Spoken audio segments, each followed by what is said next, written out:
Hello students. Today we'll be starting with the next chapter, that is conic sections. In this chapter we shall study about some curves with circles, ellipses, parabolas and hyperbolas. These curves are known as conic sections or more commonly as conics because they can be obtained as intersections of a plane with a double napped right circular cone, or we can say that it's a double cone. These curves have a very wide range of applications in fields such as planetary motion, design of telescopes and antennas, reflectors in flashlights and automobile headlights, etc. Now we obtain different kinds of conic sections depending upon the position of the intersecting plane with respect to the cone and by the angle made by it with the vertical axis of the cone. That is, consider a double-sided cone, or as we call it as a double napped cone. We can generate this by just taking a pencil or a straight line like this, and about this point if we just simply rotate it, so in such a manner, it's just getting rotated in such a manner that the angle which it makes with the with this axis remains the same. That is, this alpha remains the same. Then we will a double-sided or a double-napped cone will be generated in this manner. This is called as a generator, which is the line or the pen which we have used to generate this. The angle which it makes with the y-axis is called as alpha. Now it's a upper nap and the lower nap. This point about which we are rotating the pencil or the straight line is called as the vertex, and this line is called as the axis of this cone. Now if we just take a plane, okay, depending upon this plane, whether it is the angle beta is the which is the angle which this plane makes with the axis of the cone.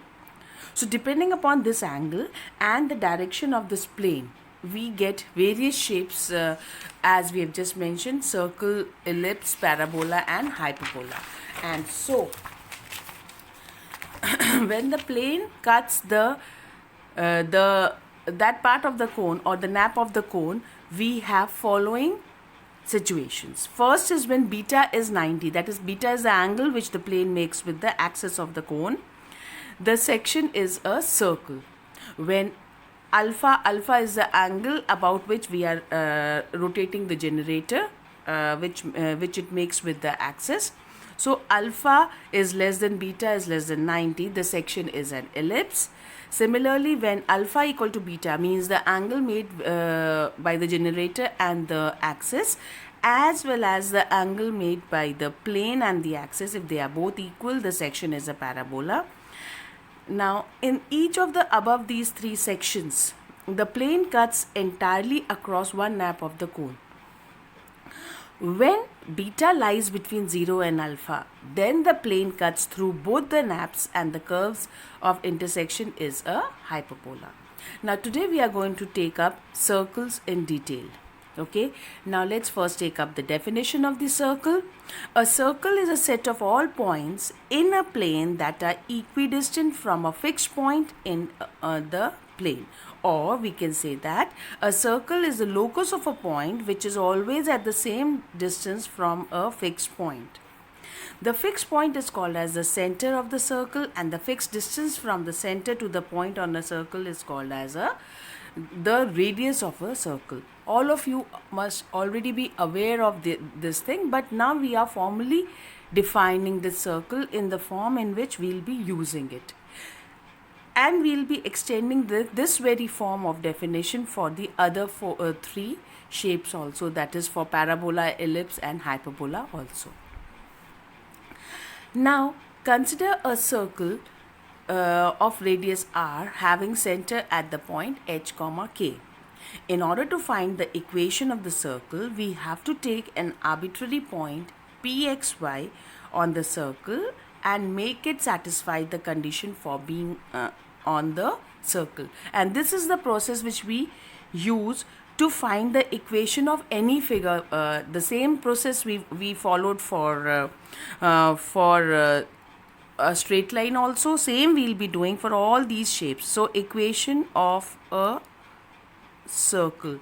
So in order to find the equation of a circle, I'm again repeating, we take a circle of radius r having center at the point hk. Then we'll be taking an arbitrary point pxy on the circle, and we will make it satisfy the condition for being on the circle. So, and what is the condition? So this is the circle having center hk, radius r, and p is the arbitrary point. For P to lie on the circle, what is the condition? That its distance from the center C should be equal to R. So, this is the condition. And using this condition, by distance formula, we get square root of x minus h whole square plus y minus k whole square equal to R. Squaring both sides, the equation of the circle comes out to be x minus h whole square plus y minus k whole square equal to R square. And this is the required equation of a circle with center at hk and radius r. Now proceeding in this manner, the equation of a circle with center at 0 would be, in place of h and k, we will put 0, 0. And so the equation comes out to be x square plus y square equal to r square. The equation 1, which is in this form, where center is hk and r is the radius, is called the equation of a circle in the standard form. Now if we open the squares and solve it, we get, ultimately we can write it as, putting together the square terms first, then the single degree terms, and then the constant, we get x square plus y square minus 2hx minus 2ky plus h square plus k square minus r square equal to 0. Now, where this is a constant part and this hk is the center of the circle whose equation we are writing.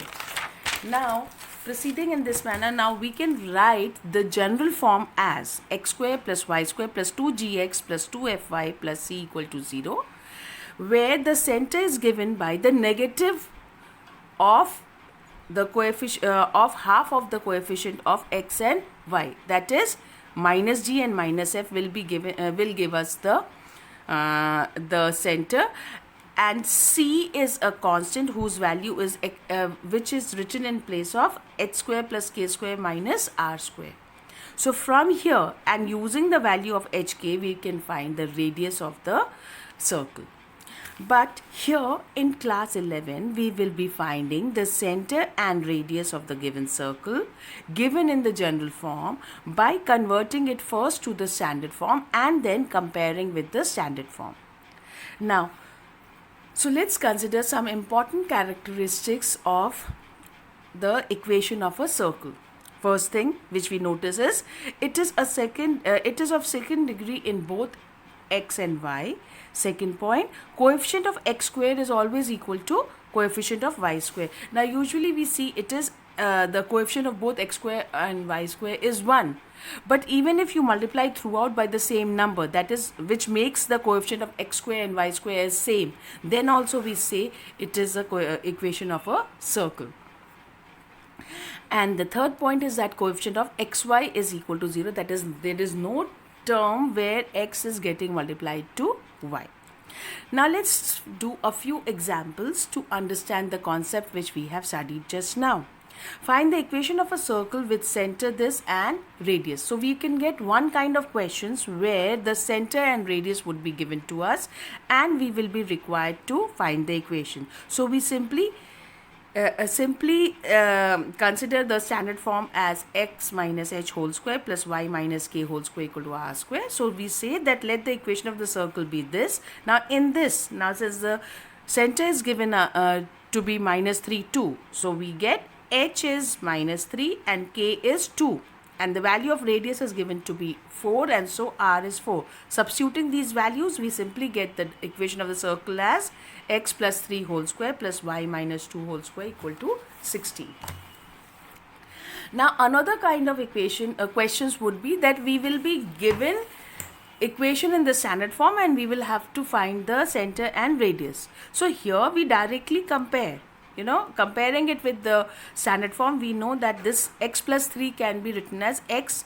Standard form has a minus sign here, so we can write it as minus of minus 3, and this remains as it is. This 16 can be written as 4 square. So comparing, we can conclude that center would be minus 3 comma 2 and radius would be 4.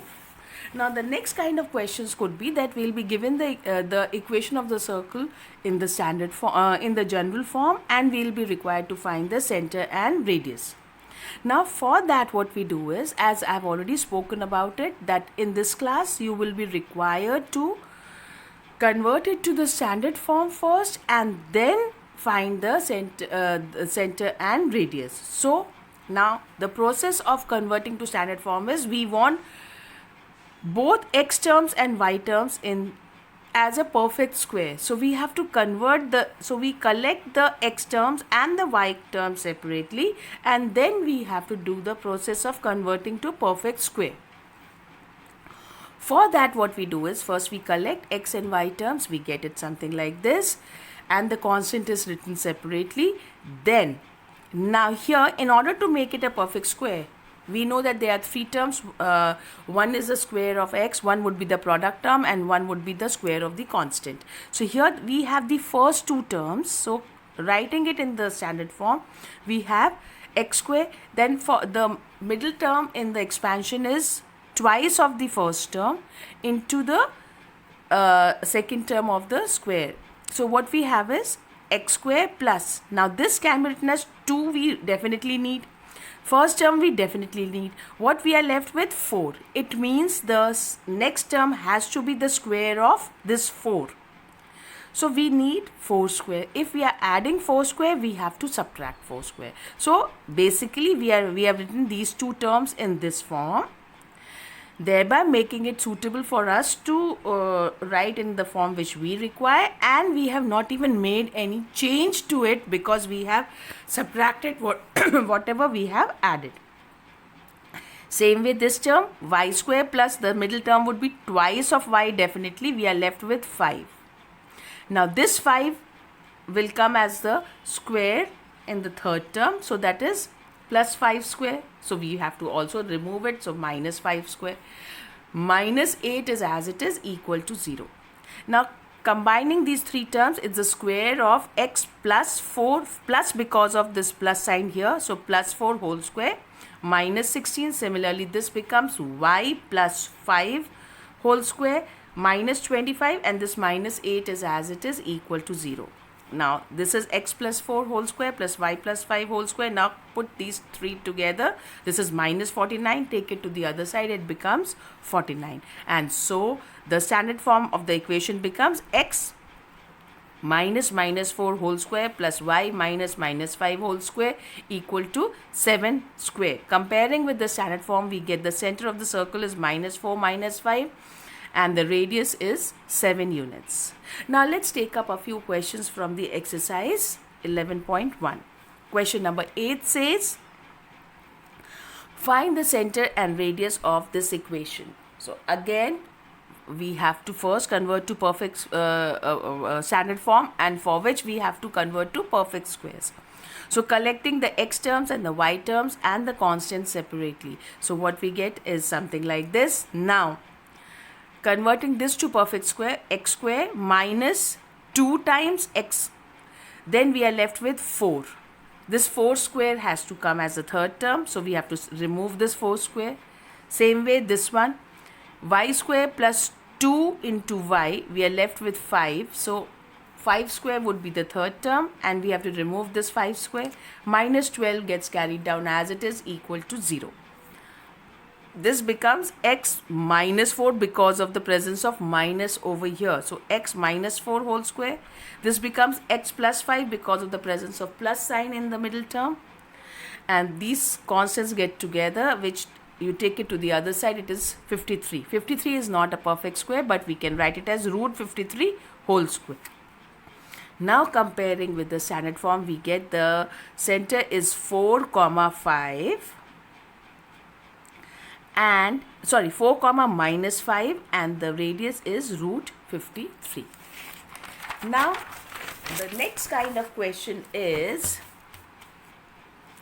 we have to find the radius and center of this equation. Now here if you just compare it with the general form, the coefficient of x square and y square is not 1, but they are both same, and so it represents a circle. This is the first point which we have seen. Now in order to find the center and radius, we have to convert it to standard form, but before that we have to make the coefficients of both x square and y square as 1. So dividing throughout by 2, this is a very important point, because if we forget to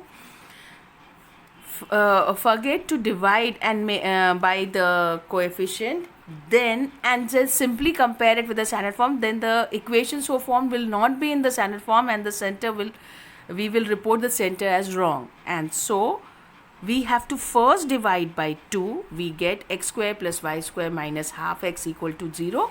Then we convert to perfect square in the same manner as the previous two questions. Now here we notice that there is no y term as such. There is y square, but a single degree term in y is not there. So we just still convert this to perfect square. This one can be written as y minus 0 whole square. So we get the standard form as x minus 1 by 4 whole square plus y minus 0 whole square equal to 1 by 4 whole square. Comparing with the standard form, center is 1 by 4 comma 0 and radius is 1 by 4.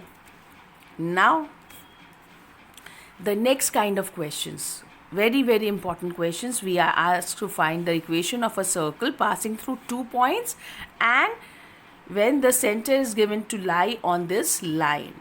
Now just as usual, when we are required to find the equation, we will assume the circle in the standard form as x minus h whole square plus y minus k whole square equal to r square. Now it's given that it passes through these 2 points, so we will satisfy, these 2 points will satisfy the equation of the circle. Now another important point which we have to keep in mind is that this the points have to be put in place of x and y, not in place of hk. Reason being, hk is the center, whereas x and y are points or is an arbitrary point on the circle.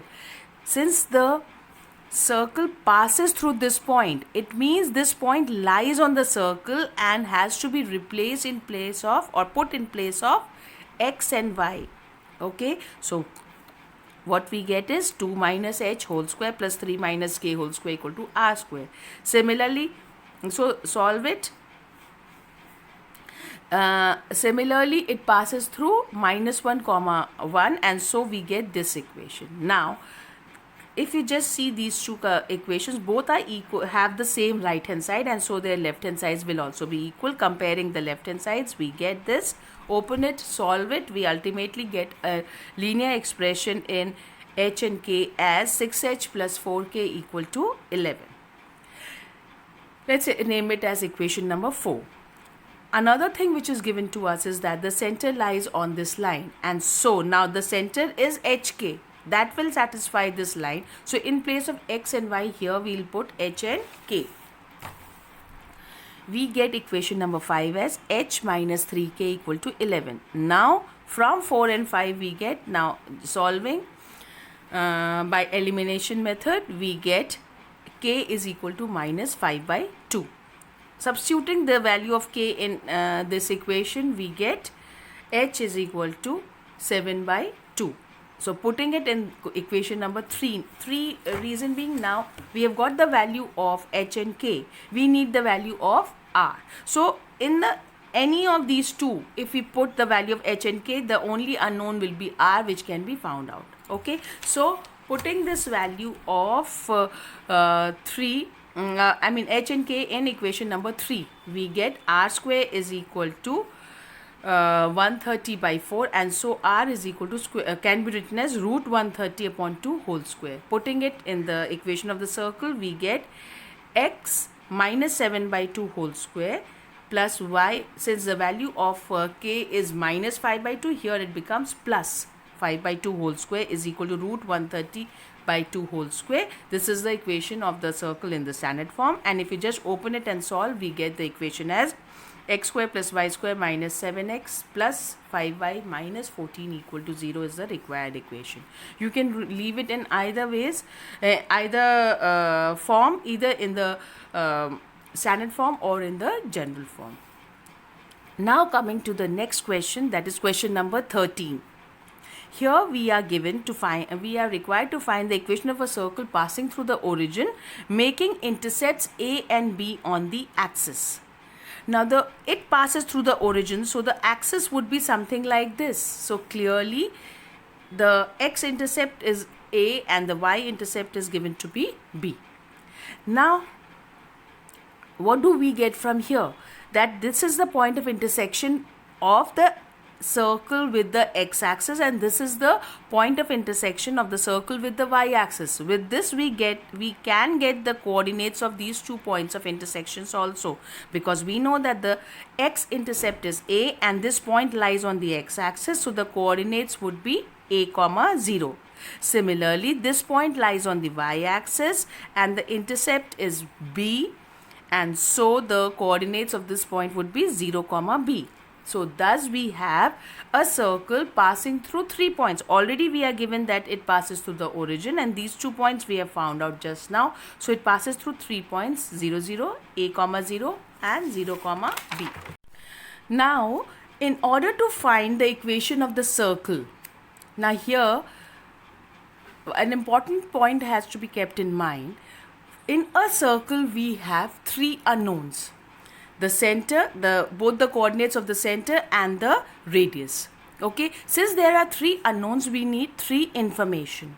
Here in this case, the 3 information are given to us in the form of the 3 points lying on the circle, whereas in the previous question which we discussed, we had seen that the 3 information given to us were in the form of 2 points, and that the circle, the center lies on this straight line. So in any manner we will be given 3 informations to be able to find the equation of the circle. Okay, now so here let the equation of the circle be x minus h whole square plus y minus k whole square equal to r square. It's given that it passes through 3 points, 0, 0, A, 0 and A, 0, B.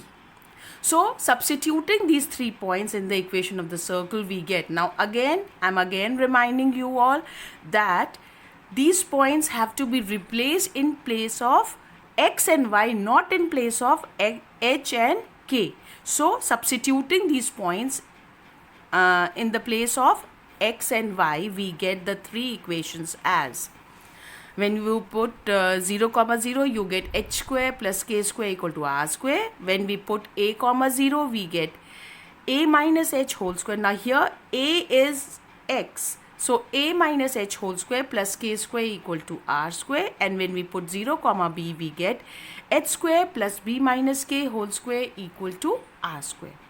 Now we need to solve for h, k and r.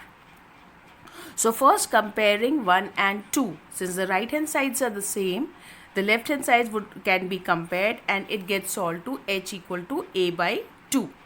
Similarly, the next pair which we consider is 1 and 2. I mean, the only reason is that it reduces our calculations because of there no h or k term being present here. It's only the square terms here.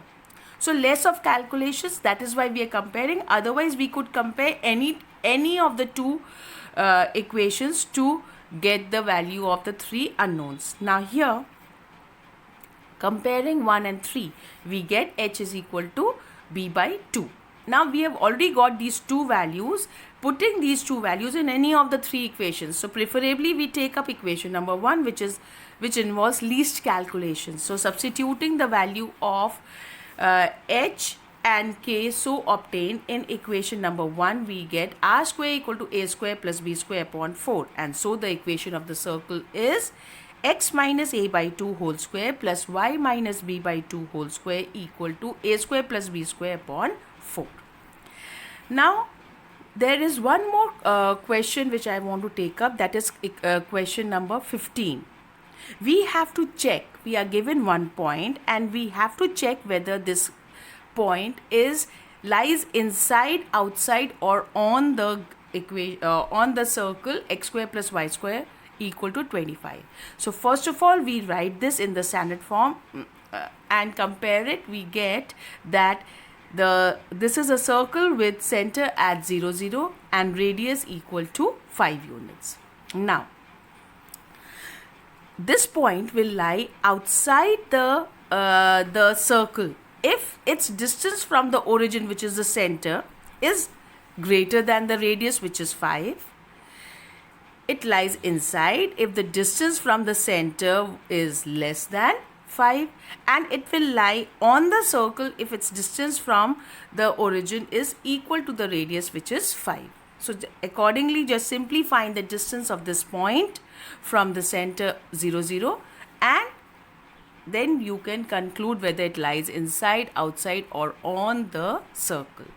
With this, I have covered all kind of questions which can be asked from this topic, and you can do all the remaining questions of exercise and more of the related questions. Thank you.